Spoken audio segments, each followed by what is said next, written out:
488장입니다.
하나님 아버지, 크신 베푸신 사랑과 은혜에 감사하며 오늘 이 시간도 주님 앞에 나와 예배합니다. 생각할수록 돌아볼수록 모든 것이 하나님의 은혜였음을 고백하며 이 시간 주님 앞에 마음과 뜻과 정성을 다해 예배합니다. 예배하는 자에게 세상에 알 수도 없고 볼 수도 없는 주님만이 주시는 참 평안의 복이 우리 심령 가운데 임하게 해주시고 이 세상을 등이 정복하고 다스려 나갈 수 있는 지혜와 권세와 능력을 주여 덧입혀 주옵소서. 우리 주님 예수 그리스도의 귀하신 이름 받들어 간절히 기도하옵나이다. 아멘.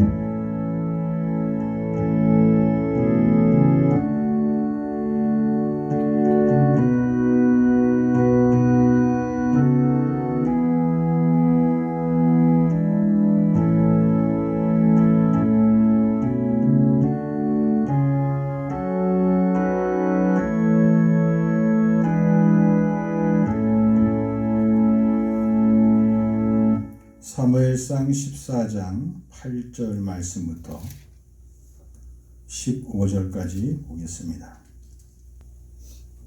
요나단이 이르되 보라, 우리가 그 사람들에게로 건너가서 그들에게 보이리니 그들이 만일 우리에게 이르기를 우리가 너희에게로 가기를 기다리라 하면 우리는 우리가 있는 곳에 가만히 서서 그들에게로 올라가지 말 것이요, 그들이 만일 말하기를 우리에게로 올라오라 하면 우리가 올라갈 것은 여호와께서 그들을 우리 손에 넘기셨음이니 이것이 우리에게 표징이 되리라 하고, 둘이 다 블레셋 사람에게 보이매 블레셋 사람이 이르되 보라, 히브리 사람이 그들이 숨었던 구멍에서 나온다 하고, 그 부대 사람들이 요나단과 그의 무기를 든 자에게 이르되 우리에게로 올라오라, 너희에게 보여줄 것이 있느니라 한지라.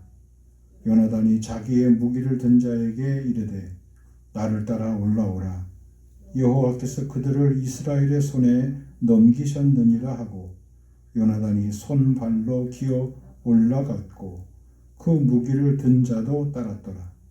블레셋 사람들이 요나단 앞에서 엎드러지매 무기를 든 자가 따라가며 죽였으니 요나단과 그 무기를 든 자가 반나절 가리 땅 안에서 처음으로 쳐 죽인 자가 20명가량이라. 들에 있는 진영과 모든 백성들이 공포에 떨었고 부대와 노략군들도 떨었으며 땅도 진동하였으니 이는 큰 떨림이었더라. 아멘. 오늘은 사울 왕의 아들인 요나단의 신앙에 대해서 살펴봅니다. 이스라엘 백성들에게 남아있는 군사가 오늘 14장 2절에 보니까 600명이라 그랬습니다. 3천의 군사 중에서 다 도망가고 남아있는 600명의 군사를 거느리고 요나단이 결단합니다. 요나단은 특별히 믿음의 결단을 내립니다. 그 결단의 근거는 무엇입니까? 하나님께서 우리를 택한 뜻이 있지 않겠는가? 하나님이 우리를 택하사 하나님의 백성으로서 살아갈 수 있는 은혜를 주시지 않겠는가? 그런 믿음이 그에게 확고했습니다. 하나님은 땅에 있는 많은 사람들 가운데 특별히 자신들을 한 백성, 거룩한 자녀로 부르셨음에 대한 믿음의 고백이 그에게 있었던 겁니다. 신앙세계의 가장 중요한 요소가 무엇인가? 요나단이 우리에게 보여주고 있는 사실은 첫째로 우리가 누구인지에 대해서 말해주고 있습니다. 다윗과 요나단의 아름다운 우정의 이야기를 우리가 사무엘상을 통해서 알 수 있게 되는데 다윗의 믿음도 훌륭하지만 사실 요나단의 믿음도 그에 못지않게 훌륭했던 것을 알 수가 있습니다. 그들은 믿음 안에 우정을 나눴고 그리고 자기의 아버지 사울이 다윗을 죽이려고 자기 친구를 죽이려고 끝까지 군대를 보내고 자격들을 보냈지만 요나단은 그때마다 자기 친구였던 다윗을 살려주게 됩니다. 그 믿음의 근거가 두 사람 사이에 견고했기에 다윗과 요나단의 아름다운 우정을 우리는 두고두고 이야기합니다. 요나단은 특별히 오늘 말씀을 통하여 우리가 어떤 사람들인지 우리가 누구인지를 대해서 잘 말씀해 주고 있습니다. 한마디로 우리는 하나님의 백성, 하나님의 자녀, 하나님의 군사임을 말씀해 주고 있습니다. 우리가 지금 블레셋에 이렇게 공격을 받고 침공을 받고 어려움을 당하고 있지만 그것은 하나님께서 우리를 다스리고 우리를 징계하시는 징계의 방편이다. 그는 그런 믿음을 가졌습니다. 블레셋은 강적이 아니라 하나님이 우리를 때리시는 징계의 매회초리다. 그렇게 그는 보았던 겁니다. 하나님이 우리를 다스리신다. 하나님은 이 전쟁의 주관자가 되신다. 하나님이 세우신 모략과 계획은 누구도 감히 앞설 수 없다. 그런 믿음이 그에게 확고했던 겁니다. 오늘 본문 14장 6절에 보면 요나단이 자기와 함께한 소년에게 이렇게 말합니다. 우리가 이 할례받지 않는 자들에게로 건너가자. 여호와께서 우리를 위하여 일하실까 하노라. 여호와의 구원은 사람이 많고 적음에 달리지 아니하였다. 확고한 믿음이죠. 싸움과 전쟁터에서 모두들 도망갔던 이스라엘 백성들 가운데 요나단은 결코 그의 믿음이 꺾이지 않았습니다. 이 모든 것 우리가 할례받지 않는 자들에게 나아가서 싸움을 하는데 분명 하나님은 우리 편이시다. 내 편이시다. 그리고 하나님은 우리를 위하여 반드시 역사하시고 일하실 것이다. 섭리하실 것이다. 그리고 하나님의 구원하심의 역사는 사람의 수에 많고 적음에 달려있지 않다. 사람들의 인식과 사람들의 판단과 사람들의 상식을 뛰어넘는 그의 확고한 믿음감이 있었던 겁니다. 하나님의 종으로, 하나님의 백성으로, 그리고 하나님의 사람으로 나는 살아간다. 나는 살고 있다. 나는 앞으로 그렇게 살아갈 것이다. 그는 그의 믿음의 고백에 확고했습니다. 사랑하는 성도 여러분, 우리가 누구입니까? 거룩한 나라, 하나님의 소유된 백성, 하나님이 택한 자녀가 아닙니까?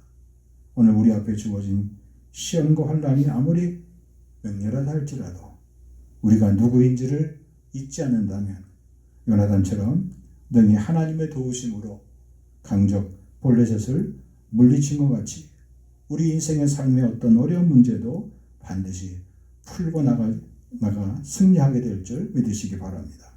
두 번째로 요나단의 신앙은 자신의 신앙의 역사를 잘 배웠습니다. 믿음의 역사를 배웠다는 겁니다. 여러분, 믿음은 가만히 내가 갖고 있다고 해서 자라나는 것이 아닙니다. 믿음은 가만히 덮어놓고 있다고 믿음이 슬슬 시간이 지나면 자라는 것이 아닙니다. 믿음이 자라가려면 반드시 하나님에 대한 지식이 선행되어야 합니다. 하나님에 대한 지식이 어떻게 자라날 수 있습니까? 첫째는 말씀이고, 두 번째는 그 말씀이 땅에 심겨져야 합니다. 내 영혼에, 내 심령에 심겨져야 됩니다. 내 영혼에 심겨졌다는 것은 무엇을 의미하고 있습니까? 말씀을 시험해 봐야 되는 겁니다.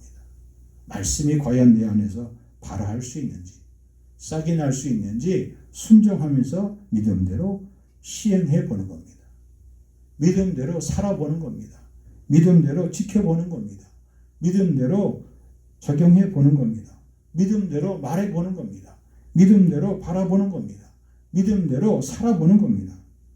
오직 하나님을 믿고 의지하며 살아가는 연습을 우리가 꾸준히 하게 될 때 나의 믿음이 자연스럽게 자라나게 되는 겁니다. 하나님은 나의 작은 문제까지라도, 나의 작은 신음소리에도 응답하시고 역사하신다. 내 삶의 일거수일투족을 다 친히 주관하시고 다스리신다. 그런 믿음이 있어야 되는 겁니다. 요나단에게는 아브라함의 신앙의 흐름이 그에게 나타났습니다. 창세기 17장 1절, 아브라함이 99세 때에 여호와께서 아브라함에게 나타나서 그에게 이르시되 나는 전능한 하나님이라. 너는 내 앞에서 행하여 완전하라 했습니다.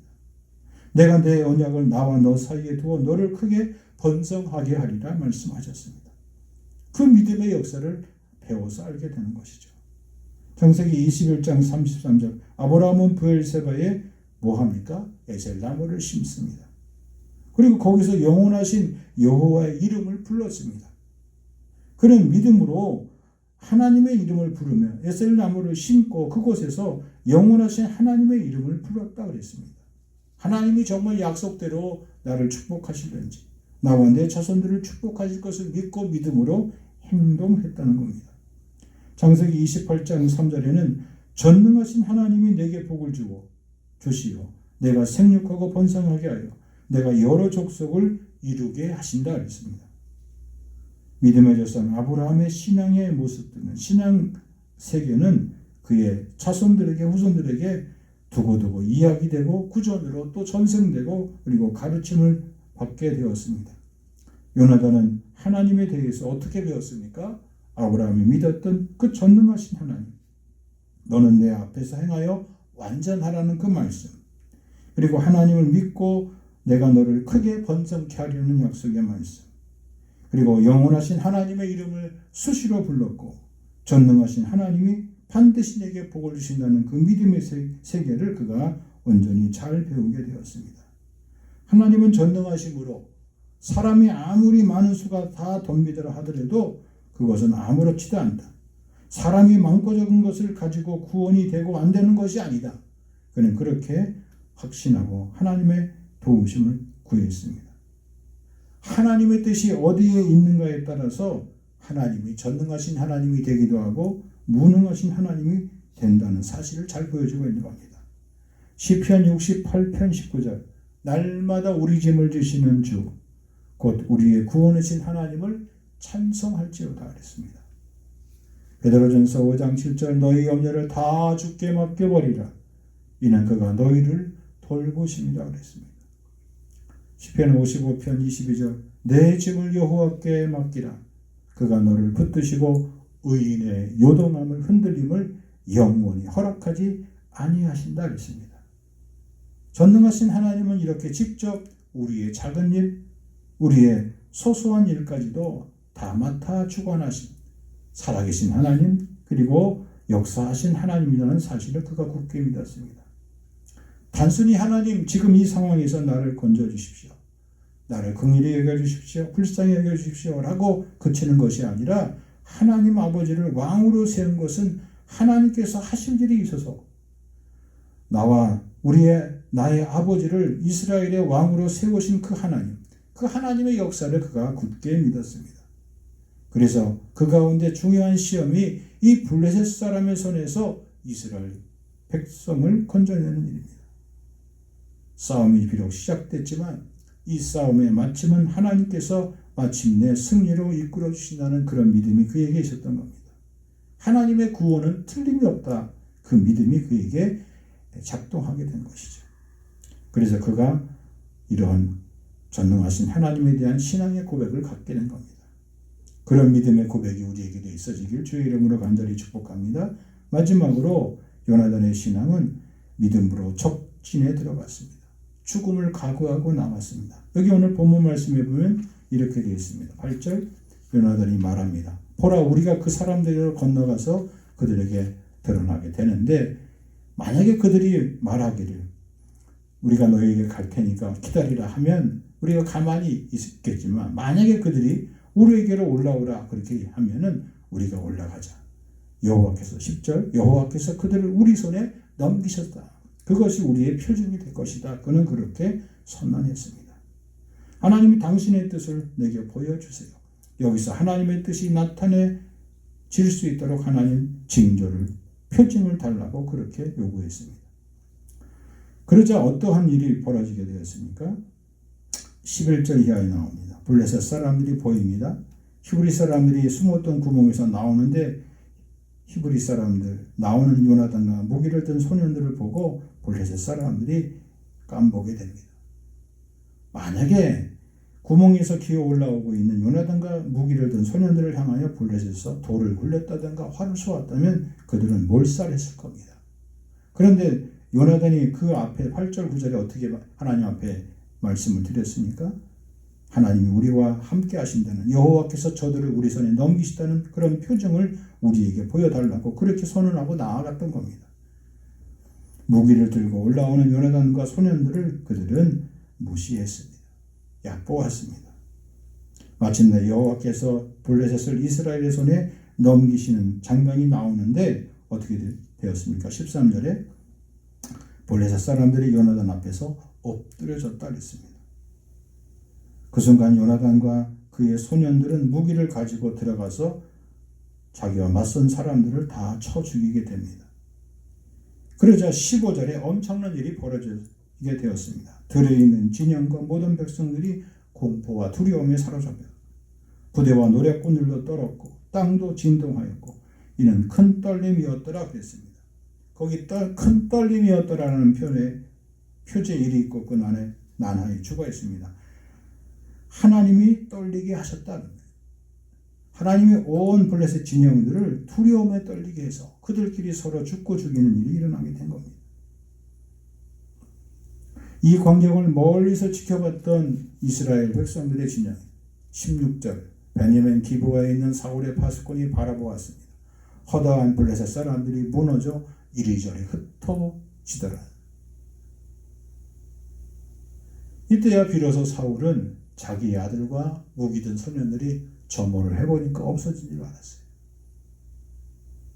요나단의 기습적인 이런 용감한 행동이 하나님이 요나단을 통하여 블레셋을 무너뜨리는 압도적인 승리를 얻게 된 겁니다. 요나단의 신앙의 세계, 믿음의 세계가 어떠한지 우리가 다시 한번 깨닫게 됩니다. 하나님 당신의 뜻을 보여주세요. 하나님 나를 통해서 하나님이 나를 세우신 이 날의 뜻을 보여달라고. 그리고 하나님께서 저 강력한 블레셋 사람들은, 블레셋 군대들은 하나님이 이스라엘의 잘못과 이스라엘의 범죄 때문에 잠깐 드신 하나의 징계의 도구임을 그가 확신하게 되었을 때 하나님이 그에게 엄청난 승리를 주시게 된 겁니다. 그러면 세상에 모든 룰을 깨고 틀을 깰 수 있는 길이 무엇입니까? 주님의 거룩하심을 생각하는 사람들, 주의 일하심과 역사하심을 생각해보는 사람입니다. 그리고 우리가 누구인지에 대해서 늘 하나님 앞에 묻는 사람들입니다. 결단하고 죽음을 각오하고 적진을 향하여 나아갔던 요나단에게 하나님이 놀라운 승리를 주셨습니다. 요나단의 신앙의 세계처럼 이처럼 놀라운 변화와 새로운 믿음의 역사가 쓰여질 수 있는 거룩한 일들이 우리 성도들의 삶 가운데 더욱 많아지기를 주의 이름으로 간절히 축복합니다. 하나님 아버지, 요나단의 믿음과 같이 주님, 저희들의 믿음이 살아나게 하여 주옵소서. 우리가 누구인지 똑똑히 잊지 않게 하시고 하나님의 백성, 하나님의 자녀임을, 하나님의 군사임을 잊지 않게 해 주옵소서. 우리에게 주어진 아름다운 신앙의 역사를 잘 배우게 해주시고 전능하신 하나님 앞에 사는 것이 얼마나 기쁘고 보람되고 감사하고 감격스러운 일인지 주님, 저희들이 한시도 놓지 않게 해주시며 일단 믿음으로 바라보고 주님 앞에 결단했으면 아버지 하나님 적지에 들어가서 죽음을 각오하고 문제를 정면 돌파해낼 수 있는 금보다 귀한 믿음의 소유자들 다 되게 해 주옵소서. 그래서 요나단처럼 놀라운 믿음의 역사, 새로운 인생의 시작을 주님 펼치게 하여 주옵소서. 이제는 부활 생명 되신 우리 주 예수 그리스도의 은혜와 아버지 하나님의 크신 사랑과 성령의 감동, 감화, 교통 충만케 하시니 요나단의 아름다운 신앙의 세계를 우리의 삶의 신앙의 세계로 받기로 아버지 앞에 약속하고 나아가는 심령 위에 길이 함께하여 주시옵기만을 간절히 축원하옵나이다. 아멘.